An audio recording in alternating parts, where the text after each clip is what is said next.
queridos alumnos, hoy en el curso de Personal Social hablaremos acerca de los gobiernos civiles y militares durante la República en el Perú. Para recordarles que después de la independencia entró como presidente interino don José de San Martín. A la salida de este, pues, llegó Simón Bolívar, quien fue el que estuvo gobernando por un tiempo con un gobierno militar.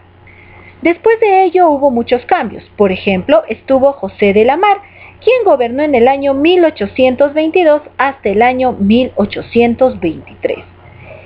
Él también era gobernante militar, o también pues llamado, como le decimos, caudillo.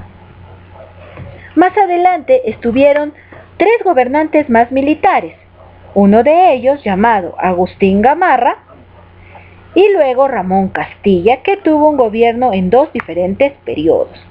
Luego también estuvo gobernando Andrés Avelino Cáceres, que también gobernó en 2 periodos. Después de él entra Nicolás de Piérola, como vemos aquí.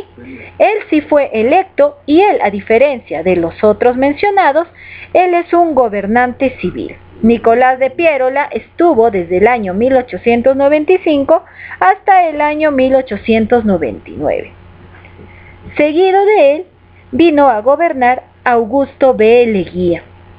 Augusto B. Leguía también es un presidente que fue electo y pues a él también es conocido como un gobierno civil. Cuando termina su mandato, entra a gobernar Óscar Benavides en el año 1914 y 1915.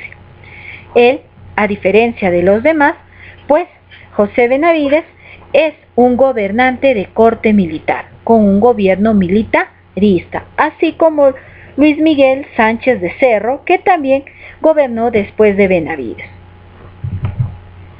Posteriormente de estos dos, vino nuestro gobernante Fernando Belaúnde Terry. Fernando Belaúnde Terry, pues él tuvo un gobierno civil y como civil, pues él fue un gobernante electo. Así podemos ir mencionando cada uno de los presidentes que tuvimos hasta la fecha y posterior a ello, vamos a ver aquí en esta otra línea de tiempo cuáles fueron los presidentes más representativos desde el año 1945, comenzando aquí abajo, hasta el año 1975. Por ejemplo, aquí tenemos a José Luis Bustamante Rivero, que él pues redacta un memorándum, pero haciendo o llamando a la paz. Se creó aquí la empresa petrolera y luego tenemos aquí al otro gobernante llamado Zenón Noriega. Él gobernó entre los años 1848. Tuvo solo un mandato y dio un golpe de estado a José Bustamante y posteriormente cedió la presidencia a Odría. Él sí es de corte militar. Cuando entra a gobernar Odría, también él gobierna por un solo periodo y él dejó la presidencia a su ministro de guerra, general Zenón Noriega. Y así podemos ver que aquí él también tuvo 2 mandatos, pero él sí es militar. Luego viene Manuel Odría Moretti, luego tenemos a Manuel Pardo y Ugarte, luego a Ricardo Pérez Godoy, luego a Nicolás Lidley López, que también es militar, y luego viene pues Fernando Belaúnde Terry, como lo habíamos visto a líneas atrás.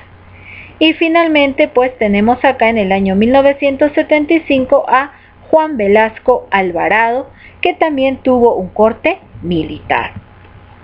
Como vemos aquí, los presidentes o los gobernantes civiles y militares se destacaron por las formas de gobierno. Y entonces vamos a ver aquí a continuación cómo es que tenían o qué características tenían estos gobiernos militares. Estos gobiernos militares, pues primero, llegaban al poder mediante un golpe de Estado. ¿Qué es un golpe de Estado? Es cuando la persona que va a tomar el poder es respaldada por un grupo de seguidores y toma a la fuerza el poder, se impone hacia los demás, por lo cual controlan a la oposición de modo violento. Suprimen también las libertades de prensa y la organización política. Ya no tienen mayor validez. Por ejemplo, la constitución política es anulada o no se toma en cuenta, o se cambian los ítems según la conveniencia del militar o caudillo que entró ahora a gobernar. Es así que los poderes del Estado, en este caso el poder legislativo, judicial, por ejemplo, son anulados y pues son fuertemente controlados por este gobierno militar. Como pueden ver, nuestro Perú anteriormente hubo cambiando, ¿no?, de gobernantes militares a civiles y viceversa. Es así pues que se lleva a una inestabilidad política. Vamos a ver ahora las características de los gobiernos civiles. Estos gobiernos civiles se caracterizan por llegar al poder mediante las elecciones o por encargo del Congreso. Por ejemplo, cuando las personas deciden, ¿no?, por su gobernante, eligen libremente. Además, los gobiernos civiles llegan a acuerdos o consensos con la oposición mediante el diálogo.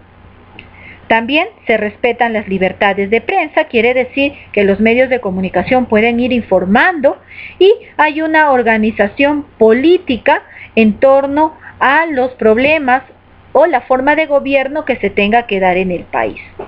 Hay un respeto a la Constitución que se viene manejando y el respeto a la división de los poderes. Quiere decir que ellos respetan al poder ejecutivo, poder legislativo y al poder judicial. Vemos aquí a los 5 últimos presidentes que nos estuvieron gobernando, como es Alberto Fujimori. Tenemos también ahí al presidente Alejandro Toledo, tenemos ahí a Alan García Pérez, también está el otro presidente, Ollanta Humala, y también tenemos a Fernando Kuczynski, y bueno, a nuestro actual presidente del 2020, al presidente Martín Vizcarra. ¿Qué es lo que vas a realizar tú a continuación? Vas a elaborar una línea de tiempo de los presidentes de Perú del año 2000 hasta el año 2020. Así como has visto las líneas de tiempo anteriores desde nuestros primeros presidentes, tú elaborarás ahora una línea de tiempo de los presidentes del Perú del año 2000 al año 2020. Gracias.